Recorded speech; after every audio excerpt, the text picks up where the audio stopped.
बचपन बहुत अच्छा समय होता है। जीवन के सबसे सुंदर समयों में से बचपन होता है। वैसे मेरी निगाह में तो जीवन का हर पल सुंदर है।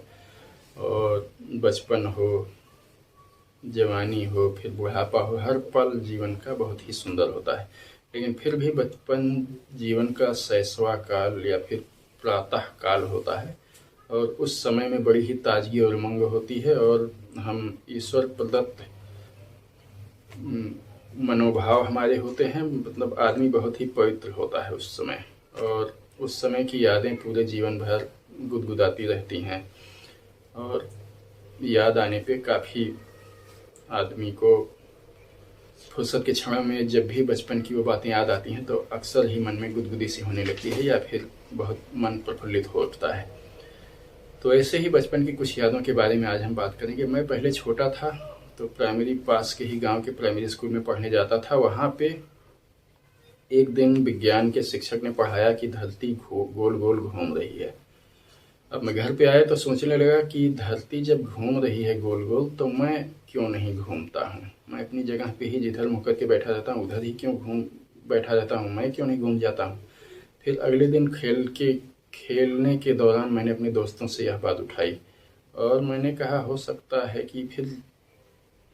है हम सोते हैं तब तक 24 घंटे में धरती एक चक्कर पूरा कर लेती है, और हो सकता है हम जिधर मुँह करके सोए हों घूम करके फिर उधर ही आ जा रहे हों, इसलिए हम इस चीज़ को अनुभव नहीं कर पाते हैं। सारे दोस्तों ने भी एक सुर में सुर मिलाया, हाँ हाँ सही कह रहे हो। फिर और इस घटना के काफ़ी समय बाद, जब 1-2 साल बाद मैं और बड़ी कक्षाओं में पहुंच गया, तब मुझे समझ में आया कि यह धरती जो घूम रही है यह पूरा हम सबको साथ लेके घूम रही है। इसका यह मतलब नहीं है कि मैं ही केवल अपनी जगह पे घूम रहा हूँ। यह मुझे बाद में बहुत पता चला। अब आज जब यह बात याद आती है तो फिर अपने उस बचकानेपन पे बड़ी हंसी आती है। और बचपन में ही हमारे बचपन में महाभारत और रामायण टीवी सीरियल प्रसारित हो रहे थे। बचपन से ही घर का माहौल धर्मनिष्ठ था। लोग हमारे घर में माता, बाबा और सब लोग, दादी, ये सब लोग धार्मिक पुस्तकें, रामायण, महाभारत, इन सबको पढ़ने और सुनने के शौकीन थे। तो इनसे चर्चा के दौरान और फिर दोस्तों इत्यादि में चर्चा करते थे हम लोग महाभारत और रामायण सीरियल देख करके, तीर चलाना, इन सब के बारे में। और धनुष तीर बना के, ये जो मूजा होता है एक तरह की जिनसे छपरेल बनाए जाते हैं, एक तरह की कास होती है, बड़ी घास, तो उसमें सींग फलती थी, उसको हम लोग तोड़ लिया करते थे और सुखवा करके उसको तीर की तरह इस्तेमाल करते थे। बहुत दूर तक जाती थी वो। उसके आगे तारकोल लगा देते थे और मारते थे, बहुत दूर तक जाती थी। तो एक दिन बातों बातों में ही, मैं जाड़े का दिन था, बैठ के बाहर घर से अलाव जला हुआ था, वहाँ पे ताप रहा था। मैंने ऊपर आसमान में देखा तो चाँद दिखाई दिया, चंद्रमा दिखाई दिए। तो मुझे लगा ये बस मेरे जो नीम का पेड़ है उससे अगर मैं उस पेड़ की चोटी पे खड़ा हो जाऊं तो फिर चंद्रमा को पकड़ सकता हूँ, ये बहुत ऊपर नहीं है। फिर मैंने सोचा कि जब बड़ा होऊंगा तो ऐसा ही करूँगा। और फिर सोचा या फिर पेड़ की चोटी पर ही जाके वहाँ से तीर मार दूँ तो ये फूट जाएंगे और फिर गिरेंगे, मैं इनको खा लूँगा। मुझे लग रहा था ऐसे कोई ये मिठाई हो जैसे हो या कोई इस तरह की चीज़ हो। फिर मैंने दोस्तों से आपस में खेलने के दौरान जब चर्चा किया तो उन्होंने कहा कि नहीं, वो बहुत मजबूत हैं। गांव में उसको पोढ़ होना कहते हैं। पोढ़ होना मैंने मजबूत होना। वो बहुत पोढ़ हैं, तुम तोड़ नहीं पाओगे, मारोगे भी तो भी फूटेंगे नहीं। तो अब सोच के हंसी आती है। हम सोचते थे कि सीढ़ी लगा के और पेड़ की चोटी पे जाके चंद्रमा को पकड़ लेंगे या तीर मार करके चंद्रमा को फोड़ डालेंगे और फिर इसको खा लेंगे।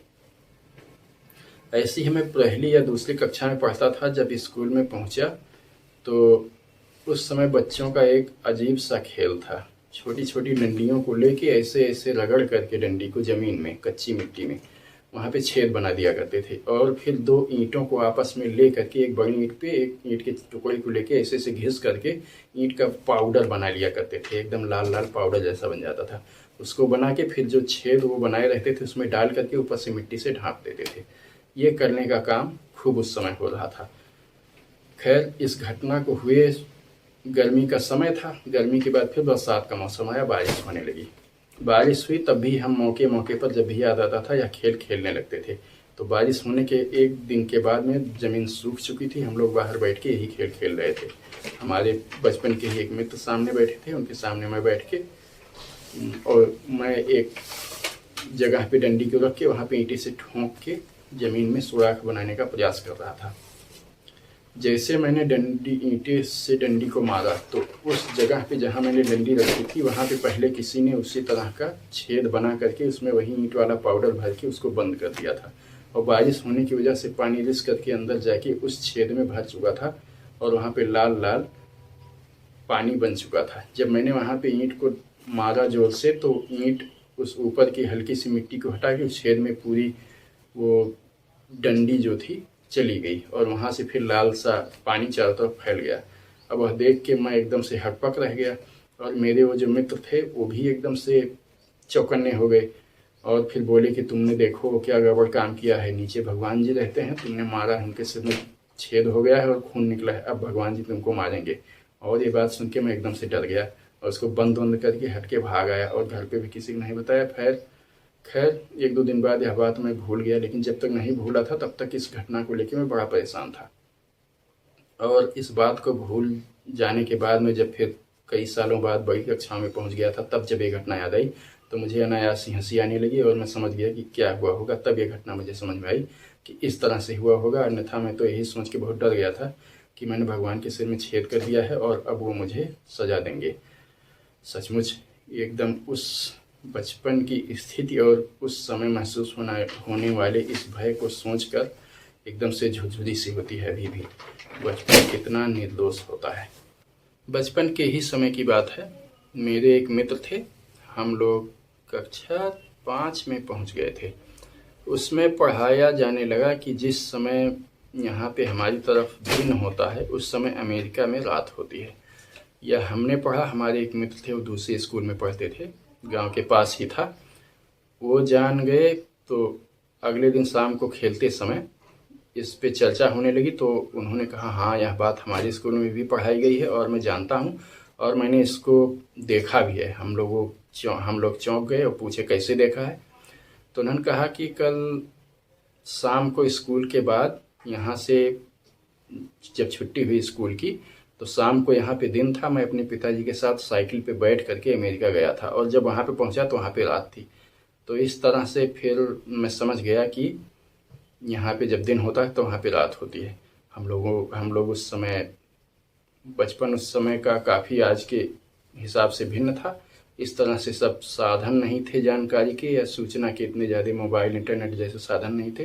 इंटरनेट तो बहुत अभी आया है और ये रेडियो और दूरदर्शन ले दे करके सूचना के साधन हुआ करते थे और हम लोगों को आसानी से विश्वास हो गया कि ऐसा हुआ होगा। फिलहाल फिर उससे अगली 1-2 कक्षा में जब हम लोग पहुँच गए तब हमें समझ में आया कि ये तो भौकाल मार रहा था और हम इस बात पे खूब हंसते थे। फिर मुझे बहुत हंसी आती है जब भी यह बात याद आती है कि अगर अमेरिका पे वो कोई साइकिल से इधर से चले तो कैसे वो साबित कर पाएगा कि यहाँ से दिन में तुम चले हो, वहाँ पे पहुँचते पहुँचते तो रात हो ही जाएगी। या फिर आज चलो हवाई जहाज़ से या पानी के जहाज़ से जाने के साधन है, साइकिल से तो जाया ही नहीं जा सकता। मैं केवल प्रतीकात्मक रूप से वह बात कह रहा हूँ कि साइकिल से चलने में इतना समय लगेगा कि तुम यहाँ से चलो तो आज चल रहे हो तो आने वाले किस दिन की किस रात में या दिन में पहुँचोगे कहा नहीं जा सकता। और इस बात को याद करके हम खूब हंसते थे कि किस तरह से उस बचपन में हम लोग बचकानियाँ किया करते थे।